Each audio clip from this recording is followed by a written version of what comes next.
My name is Chad Oba. I am the co-founder and the chair for Friends of Buckingham. My statement is as follows. Compressor stations do not make good neighbors. They are toxic industrial infrastructures. I live in a neighborhood where I will be really severely impacted. It is referred to actually as the triangle of death, where 4 major pipelines and a compressor station would come together. I'm extremely distressed that this is being proposed for our neighborhood.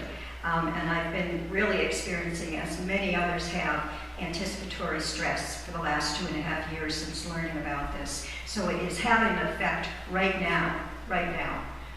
Imagine what it would be like living with it 24/7, year after year after year.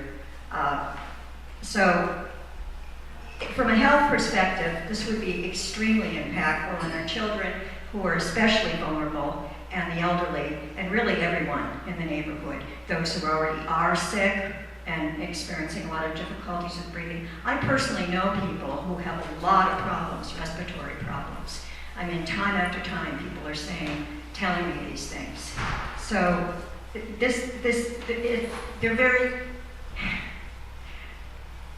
there's just such great risk, and it's really not worth it.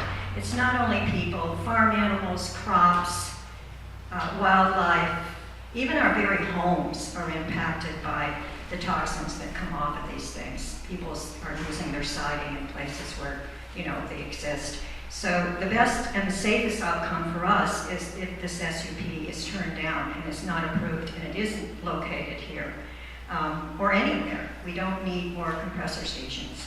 The next stage is to put some very, very stringent conditions in place, and we're still going to have some exposure because it's just impossible to keep that from happening.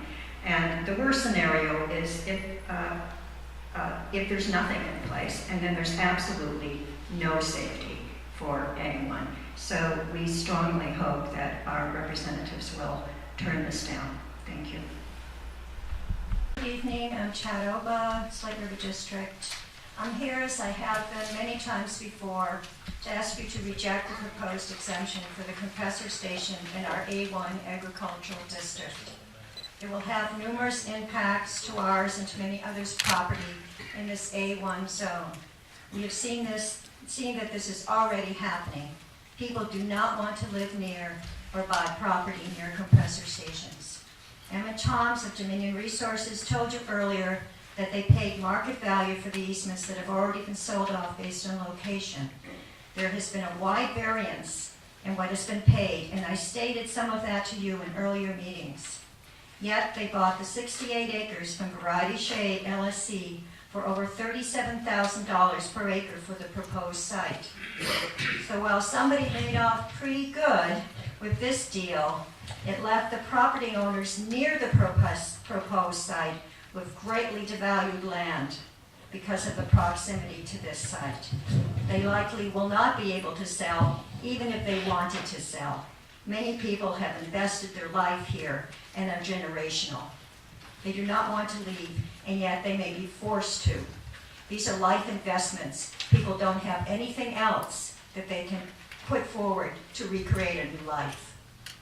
I have received calls from people interested in buying property along Route 56, and when told that there was a proposed compressor station, they told me that they didn't want to go anywhere near a compressor station, and that's a quote.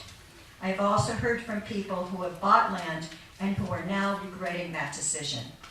Our land will be devalued, and overall the county will lose tax revenue. People will not want to locate within a highly industrialized, toxic area that threatens their health, causes noise pollution, and has serious impacts on farm crops, farm animals, wildlife, and compromises their ability to have outdoor activities and to enjoy their lives. My husband and I would not be allowed the simple pleasure of sitting on our front porch or gardening. My husband works in an outdoor studio as a stone sculptor. This means he will not be protected from the 24/7 yearly emissions, year after year.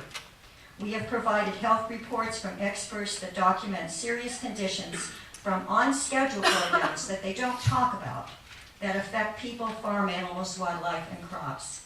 For many economic and public health risks, I ask you to reject this exemption and to protect your citizens from these very grave and real impacts. And I have to say, Priya Abate, who did not speak tonight, it was because she was so highly stressed by this that she couldn't actually get up and speak. She was near fainting. Thank you. Thank you, Dawn.